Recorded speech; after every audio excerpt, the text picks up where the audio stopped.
तो इस एपिसोड की शुरुआत में हमें लियोन को दिखाया जाता है जो अपने मन में सोचता है इस प्रिंस ने सब चीजें प्लान कर रखी है। आखिरकार ये अपने ओरा का यूज भी कर रहा है, तभी अब मुझे भी अपने पावर का यूज करना होगा। और हमें दिखाया जाता है अपना मेन कैरेक्टर लियोन वो 1000 फ्लेम्स टेक्निक की फर्स्ट फ्लेम का यूज करता है जिसका नाम था साइक्लोरिज्म सोड। और गाइज उसके अंदर से बहुत ही ज़्यादा स्पीड में ओरा निकलने लगता है जिसे देखकर तो वो भी चौंक जाता है प्रिंस भी, और अपने मन में सोचता है ये तो गोल्डन ओरा है। और गाइज वो कहता है नहीं, अब ये इसे एंड नहीं होने दूंगा, मेरे पास भी टेक्निक है। और इसी के साथ वो दोनों एक दूसरे के ऊपर बहुत ही ज़्यादा तेज अटैक करते हैं जिसका प्रेशर बहुत ही ज़्यादा था।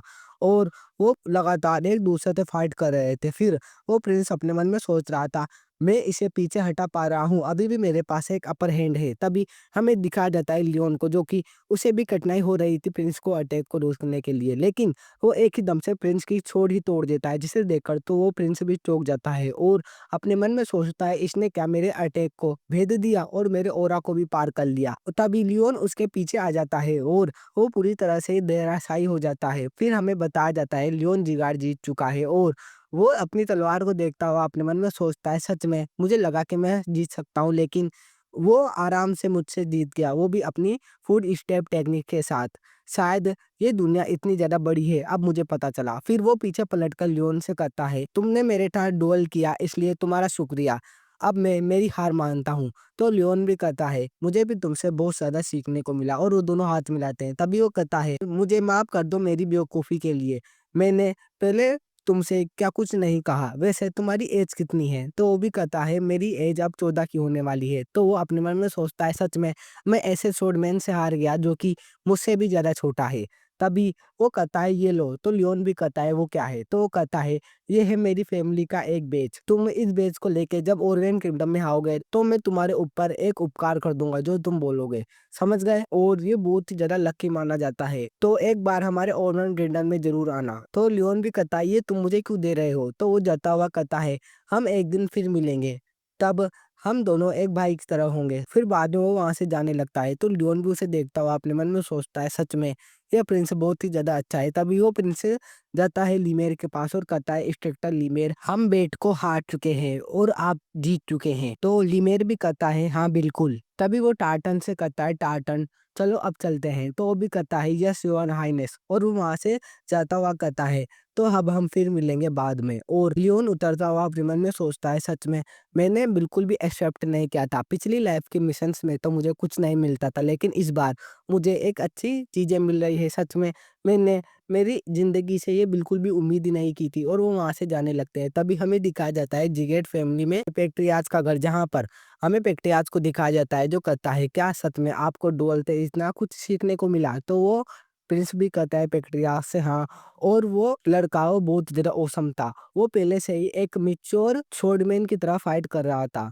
मैंने 6 किंगडम्स में फाइट करी अलग-अलग लोगों के साथ, लेकिन वो पहला ट्रेनी था जिसने मुझे हरा दिया, और वो मुझसे भी ज़्यादा छोटा है, उसका नाम है लियोन जिगार्ड। तो वो भी कहता है हाँ मैं समझता हूँ। तभी वो भी कहता है तो अब इस बार मुझे चलना चाहिए, जो भी मैंने फाइट के अंदर सीखा है मैं उसे वापस ट्रेन करना चाहता हूँ। तो पेट्रियाज भी कहता है उससे ठीक है, जाते वक्त मेरा लेटर तुम्हारे फादर को दे देना कि मैंने उनसे शुक्रिया किया है। तो वो भी कहता है ठीक है आपका भी शुक्रिया। तभी वो वहाँ से चले जाते हैं और रास्ते में टार्टन कहता है योर हाइनेस। तो वो भी कहता है क्या तुम्हें मुझसे कुछ करना है? तो टार्टन कहता है आपने अपनी पूरी पावर को उनके सामने रिवील कर दिया, ये कुछ ज्यादा नहीं हो गया? जबकि आपको अपनी पावर को छुपा के रखना चाहिए था। तो वो भी कहता है शायद मैंने एक बेवकूफ़ी कर दी है, लेकिन मुझे इसके बारे में अच्छे से पता है। तो वो भी कहता है लेकिन आपने वो बेच क्यों दिया? तो वो कहता है तुम नहीं समझ रहे, लियोन जिगार्ड उसकी मेरे ऊपर एक अच्छी छवि है, वो मुझे अच्छा समझ रहा है। तो देखा जाए तो ये मेरी एक इन्वेस्टमेंट है जो मैंने लियोन जिगार्ड के ऊपर करी है। जब उससे मेरी फाइट हुई तो उसका ऑरा वो अलग ही लेवल पर था। तो इस चीज़ को तुम समझने की कोशिश करो। वो जब बड़ा होगा और स्ट्रॉन्ग बनेगा तो वो इनडायरेक्ट ब्लडलाइन का होने के बावजूद भी एक ताकतवर बंदा बन सकता है, और वो जब मेरे क्लोज रहेगा तो मेरे बहुत ही ज़्यादा काम आएगा। तो वो भी कहता है सच में आप तो फ्यूचर की भी सोचते हैं। तो वो भी कहता है अगर मैं रॉयल फैमिली से होकर भी ये सब ना सोच सका तो मेरा रॉयल ब्लड लाइन में होने का क्या मतलब हुआ?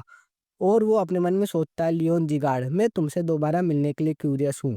तभी हमें दिखाया जाता है पेट्रियार्च के बटलर को जो कहता है आज तो आप बहुत ही ज़्यादा खुश लग रहे हैं क्योंकि आपके ग्रैंडसन की इतनी ज़्यादा तारीफ़ जो हुई है। तो व्यक्ति आज भी कहता है, तुम किस बारे में बात कर रहे हो? तो वो कहता है, बहुत साल हो गए आपके मुँह पर ऐसी स्माइल नहीं देगी। तो वो भी कहता है, स्माइल, लेकिन मैं तो हँस ही नहीं रहा। तो वो कहता है, आप ऐसे मज़ाक मत करिए। तो व्यक्ति आज भी कहता है, तुम सच में बूढ़े होते जा रहे हो तभी तुम्हें ऐसा लगता है। तभी वो बैटलर भी कहता है, एनीवे आप ड्यूक की बातों से थोड़ा परेशान लग रहे हैं। तो हमें दिखाया जाता है वो ड्यूक पृथ्वीराज से मिलने के लिए आया था। वो कहता है, हमारे ओर्डन किंगडम के राजा ने आपके लिए एक पर्सनल लेटर भेजा है जो कि है 5 डार्कनेसेस के बारे में। वो अभी मूव कर रहे हैं और हमारा यह एपिसोड यहीं पर ही एंड हो जाता है।